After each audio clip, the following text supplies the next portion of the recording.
Hi guys, welcome back to Chakri's movie time. కొత్త వచ్చిన వాళ్ళైతే సబ్స్క్రైబ్ చేసుకోండి. ఆల్రెడీ సబ్స్క్రైబ్ చేసుకున్న వాళ్ళు వీడియోని పూర్తిగా చూసేయండి. ఇందాకే వార్ 2 మూవీ చూశాను. నాకైతే మూవీ నచ్చింది. ప్రీ రిలీజ్ ఈవెంట్లో ఎన్టీఆర్ గారు 2 కాలర్ ఎత్తినడానికి ఖచ్చితంగా అదైతే న్యాయం జరిగింది. మూవీ పరంగా అయితే మేబీ మూవీలో డౌట్స్ ఉండొచ్చు, ఎన్టీఆర్ని తక్కువ చూపించారేమో అని. బట్ మూవీలో అయితే అసలు అలా లేదు. కంప్లీట్ ఫ్రేమ్ టు ఫ్రేమ్ ఎప్పుడైతే ఎన్టీఆర్ ఫ్రేమ్లోకి వస్తారో ప్రతి మూమెంట్ హై ఉంటుంది. లైక్ ఈవెన్ ఎన్టీఆర్కి సపరేట్ బీజిఎం సాంగ్ మాదిరి ఏదో అది పెట్టారు, బట్ నాకు అంత వినిపించలేదు. చాలా ఎలివేషన్ సీన్స్ ఉన్నాయి ఎన్టీఆర్ కూడా. మెయిన్గా ఎన్టీఆర్ ఫ్యాన్స్ కూడా మూవీ చూసిన తర్వాత అయితే ఖచ్చితంగా కాలర్ ఎగరేసుకొని రావచ్చు. నాకు తెలిసి 2 కాలర్లు ఎగరేయచ్చు. ఫ్యాన్స్కి అయితే లైక్ పండగ వేసుకోవచ్చు. ఎంటైర్ మూవీ ఎండింగ్లో కూడా చాలా ఎలివేషన్తోనే ఎండ్ అవుతుంది సినిమా కూడా. ఇంకోటి మెయిన్గా లైక్ పఠాన్ కానీ వార్ 1 కానీ చూసిన వాళ్ళకి మేబీ టెంప్లెట్ మూవీగానే అనిపించవచ్చు.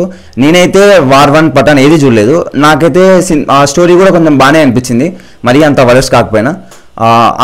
ఒకవేళ ఎవరైతే పఠాన్ వార్ 1 చూడలేదో ఖచ్చితంగా వార్ 2 అయితే నచ్చుతుందని అనుకుంటున్నా. ఇంకోటి ఖైరా పాప సీన్స్ కూడా ఉన్నాయి, డిలీట్ అయితే చేయలేదు. ఖచ్చితంగా థియేటర్లో అయితే ఎంజాయ్ చేయొచ్చు, డోంట్ వరీ. రితిక్ రోషన్ గారు కూడా యాక్టింగ్ చాలా బాగా చింపేశారు. మెయిన్గా రితిక్ రోషన్ గారి ఎన్టీఆర్ ఫేస్ ఆఫ్ సీన్స్ చాలా బాగుంటాయి మూవీలో. లైక్ చాలా వరకు వర్కౌట్ అవుతాయి అనిపించింది. ఈవెన్ ఫ్లాష్ బ్యాక్ స్టోరీ కూడా చాలా వర్కౌట్ అవుతుంది. Like some kind of emotion పండుతుంది ఎంటైర్ మూవీలో. ఇంకోటి, ఇది నా పర్సనల్ ఒపీనియన్, RRR మూవీలో ఎన్టీఆర్ గారికి లాస్ట్ క్లైమాక్స్లో అంత న్యాయం చేయలేదు అనిపించింది నాకు RRR మూవీ చూసినప్పుడు.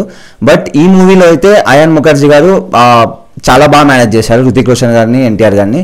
అదైతే నాకు చాలా బాగా నచ్చింది. ఇంకా మూవీలో ఫైటింగ్ సీన్స్ ఉంటాయి, కొన్ని ఫైటింగ్ సీన్స్ చాలా బాగుంటాయి, కొన్ని ఫైటింగ్ సీన్స్ అయితే అసలు లైక్ ఆ CGI వర్క్ అని అంతా ఏం బాగుండదు.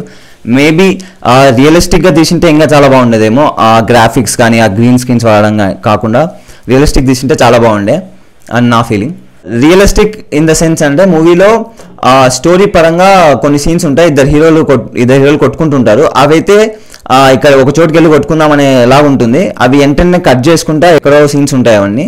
అవి కొంచెం వర్కౌట్ కాలేదనిపించింది. ఆ జంప్ కట్స్ చాలా ఉన్నాయి మూవీలో, స్టార్టింగ్ నుంచి ఎండింగ్ వరకు. ఈవెన్ సీన్ టు సీన్ కూడా చాలా జంప్ కట్స్ ఉంటాయి. ఇంకా నాగవంశీ గారు అలియాస్ చింటూబాయ్ చెప్పినట్లే మూవీలో చాలా హైప్ సీన్స్ ఉంటాయి ఎన్టీఆర్ గారికి. మెయిన్గా ఎన్టీఆర్ ఫ్యాన్స్ అయితే పండగ చేసుకోవచ్చు.